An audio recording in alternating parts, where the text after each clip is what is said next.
les amis, est-ce que vous avez déjà entendu parler des résurrectionnistes? Il s'agit d'un gang spécialisé dans le vol de cadavres au 19e siècle en Grande-Bretagne. Une charmante activité dont nous allons vous parler dans cette vidéo. Mais avant de commencer la vidéo, bonne nouvelle. On vient de dépasser les 1000 abonnés sur TikTok. Ça nous fait vraiment plaisir de voir que vous êtes toujours plus nombreux à nous suivre sur nos réseaux. Les liens sont dans la description, on va pouvoir commencer la vidéo, mais avant, abonnez-vous.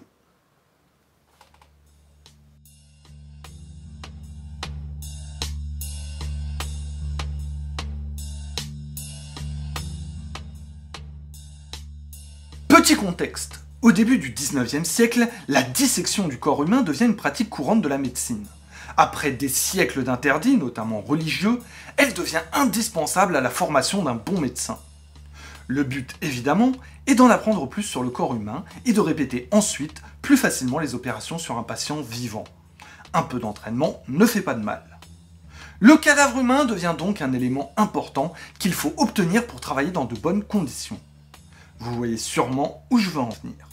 Les seuls corps qui étaient autorisés pour la dissection étaient ceux des criminels exécutés, dans la volonté notamment de les humilier même dans la mort. C'est un réservoir assez restreint, et il fallait des cadavres en plus grand nombre.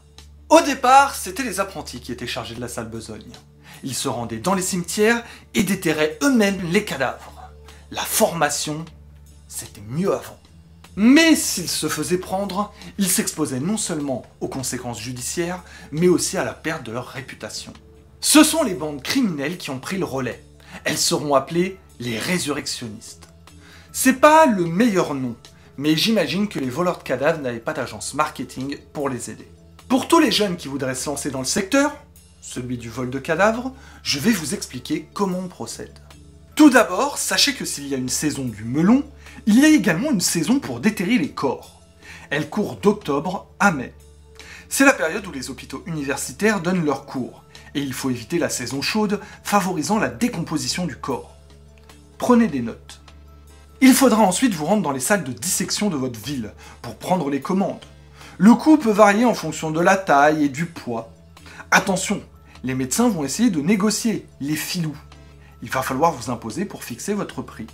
Un membre de l'équipe se fait passer pour un veuf ou une veuve, visite les tombes et marque l'emplacement de toutes les sépultures récentes. Dans la nuit, les complices s'introduisent dans le cimetière, déterrent les corps, les déshabillent et les mettent dans un coffre. Une fois en lieu sûr, il faudra leur arracher les dents. Comme ça, on pourra les vendre séparément. Malinx le lynx. L'activité est plutôt lucrative. Un vol de cadavre pouvait rapporter autant qu'un mois de salaire moyen, et ce, même en comptant les frais liés au pot de vin et les soins des chevaux. De plus, le risque était très faible. Voler un corps était considéré comme un délit mineur, et passible au maximum de 6 mois de prison. D'autant que les médecins se chargeaient d'aider financièrement la famille durant le séjour en prison.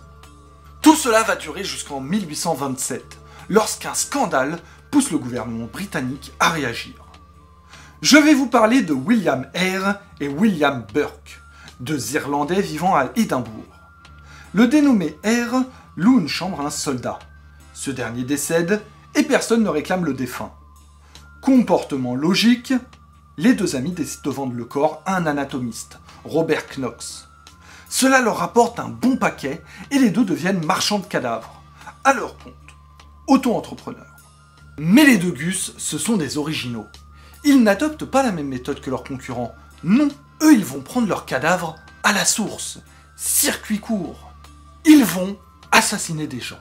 Des vagabonds, des marginaux, des types dont personne ne réclamera les corps. En 10 mois, ils vont tuer 16 personnes. Jusqu'à ce qu'une locataire découvre le corps d'une des victimes et les dénonce. William Eyre va immédiatement avouer et évitera ainsi la peine de mort, contrairement à son ami. L'affaire fit grand bruit, évidemment, et elle suscita des vocations. En 1831, un gang de résurrectionnistes de Londres se mettent eux aussi à assassiner des gens. Cela poussa le gouvernement à adopter une loi un an plus tard, l'Anatomy Act.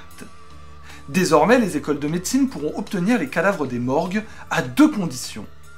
Que le défunt n'ait pas formellement exprimé son souhait de ne pas être disséqué. Formellement, ça veut dire que le dire à sa famille oralement ne suffit pas. Il faut que ce soit notifié par écrit. La deuxième condition, c'est que le corps n'ait pas été réclamé par les proches dans un délai de 48 heures après le décès. Cela mit fin à l'activité de résurrectionniste, un beau métier du temps jadis.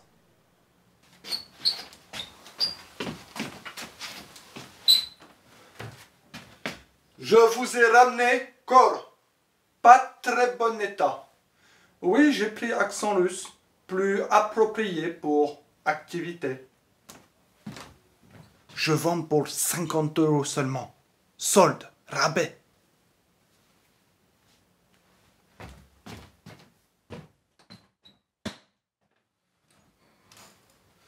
À la prochaine!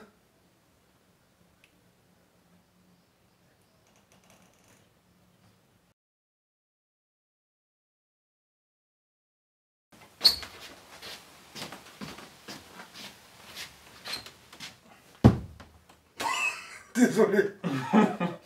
J'aurais dû retenir. Ah désolé putain. J'ai entendu.